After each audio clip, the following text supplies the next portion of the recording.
മനസാക്ഷിയെ നടക്കുന്ന ഒരു വാർത്ത കൊച്ചിയിൽ നിന്ന് വരികയാണ്.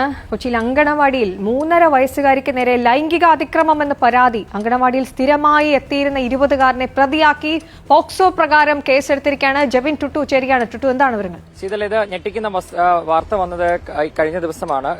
ഈ അങ്കണവാടിയിൽ പഠിക്കുന്ന കുട്ടി എളമക്കര സ്റ്റേഷൻ പരിധിയിൽ തന്നെ പ്രവർത്തിക്കുന്ന അങ്കണവാടിയാണ്. തൊട്ടടുത്താണ് ഈ കുട്ടിയുടെ വീട്. ആ വീട്ടിൽ നിന്ന് ദിവസവും അച്ഛനും അമ്മയുമാണ് ഈ കുട്ടിയെ അങ്കണവാടിയിൽ കൊണ്ടുവിടുന്നത്. അവിടെ സ്ഥിരമായി വന്നിരുന്ന ഒരു ചെറുപ്പക്കാരൻ, 20 വയസ്സുള്ള ഒരാളാണ് ഈ കുട്ടിയെ ഇതുപോലെ ലൈംഗികമായി ഉപദ്രവിച്ചത് എന്നതാണ് വീട്ടുകാരുടെ പരാതി. വീട്ടുകാരുടെ പരാതിയെ തുടർന്ന് 3 ദിവസം മുൻപ് ഇവിടെ അലമക്കര പോലീസ് അതിൽ പോക്സോ വകുപ്പടക്കമിട്ട് എഫ്ഐആർ രജിസ്റ്റർ ചെയ്തിട്ടുണ്ട്. ഈ 20-കാരനെ പോലീസ് തിരയുകയാണ്. ആളിപ്പോൾ ഒളിവിലാണ് എന്നാണ് പോലീസ് പറയുന്നത്. ഈ കുട്ടിയെ പലതവണ ഇദ്ദേഹം ഇങ്ങനെ ഉപദ്രവിച്ചു എന്ന രീതിയിലാണ് പോലീസ് പറയുന്നത്. എന്തായാലും അതിൽ കൂടുതൽ അന്വേഷണം പോലീസിന്റെ ഭാഗത്തു നിന്ന് നടക്കുകയാണ്. ഈ അംഗനവാടിയിൽ നിരവധി, അതായത് 10 കുട്ടികളെങ്ങാണ്ടും പഠിക്കുന്ന ഒരു അംഗനവാടിയാണ്. ആ കൂട്ടത്തിൽ ഒരു കുട്ടിയാണ് ഇങ്ങനെ ഉപദ്രവിക്കപ്പെട്ടതെന്നാണ് വീട്ടുകാർ പരാതി പറഞ്ഞത്.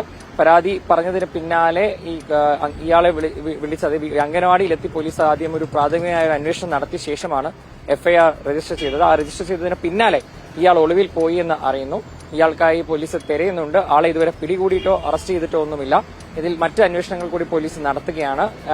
കഴിഞ്ഞ കുറച്ച് ദിവസമായിട്ട് ഈ സ്ഥിരമായി അങ്കണവാടിയിൽ വരുന്നു എന്ന് പറയുമ്പോൾ ഇയാൾ ജോലിക്ക് വന്നിരുന്ന ആളാണോ? ഇങ്ങനെ ഒരാൾ വരുന്നത് പോകുന്നതും അവിടെ ജീവനക്കാരുടെയും ആദ്യം ശ്രദ്ധയിൽപ്പെട്ടിരുന്നില്ലേ? അത് സംബന്ധിച്ച് ഒരുപാട് കാര്യങ്ങളിൽ അവ്യക്തതയുണ്ട്. അതാണ് ശീതല, ഒരു പോക്സോ കേസ് ആയതുകൊണ്ട് തന്നെ പോലീസ് ഇതിലെ കൂടുതൽ കാര്യങ്ങൾ വിട്ട് പറയുന്നില്ല എന്നതാണ് വസ്തുത. ഇത് സ്ഥിരമായിട്ട് അവിടെ വരുന്ന ആളാണോ എന്ന കാര്യത്തിലൊക്കെ അന്വേഷിച്ചതിന് ശേഷം പറയാം. അവിടെ വരുന്ന ആളാണ് എന്ന വീട്ടുകാരുടെ ഒരു പരാതിയുണ്ട്.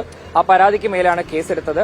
ആളെ കുറിച്ചുള്ള വിവരങ്ങൾ വീട്ടുകാർ പോലീസിനെ അറിയിച്ചു. അതനുസരിച്ച് പോലീസ് ഇയാളെ വിളിച്ച് അന്വേഷിച്ചപ്പോഴേക്കും ആള് ഇവിടെയില്ല എന്ന രീതിയിൽ ആൾ ഒളിവിലാണ് എന്നൊരു ഇതാണ് പോലീസിന്റെ ഭാഗത്ത് നിന്ന് വന്നിരിക്കുന്നത്. അപ്പോ ഇത് സ്ഥിരമായിട്ട് അവിടെ വരുന്നയാളാണോ അതോ ആരാണ് എന്ന കാര്യമൊക്കെ പോലീസ് അന്വേഷിച്ചതിന് ശേഷം പറയാമെന്ന് പറഞ്ഞു. നിലവിൽ ഒരു എഫ്ഐആർ ആണ് രജിസ്റ്റർ ചെയ്തിരിക്കുന്നത്. പോക്സോ വകുപ്പുകളിട്ട് ആളെ അറസ്റ്റ് ചെയ്യുകയോ അല്ലെങ്കിൽ അങ്ങനെ ഒരു ഘട്ടത്തിലേക്ക് എത്തിയിട്ടില്ല. അതിനു മുൻപ് പോലീസ് എല്ലാ പരിശോധനയും നടത്തി. ഈ കുട്ടിയെ ഇയാൾ സ്ഥിരമായി അവിടെ വരുമ്പോൾ മടിയിലിരുത്താറൊക്കെ ഉണ്ടായിരുന്നു എന്നാണ് പോലീസ് പറയുന്നത്. അതിനിടയിൽ ഉപദ്രവിച്ചതാണ് എന്ന് വീട്ടുകാരുടെ അങ്ങനെയാണ് പരാതി വന്നിരിക്കുന്നതും എഫ്ഐആർ രജിസ്റ്റർ ചെയ്തിരിക്കുന്നതും.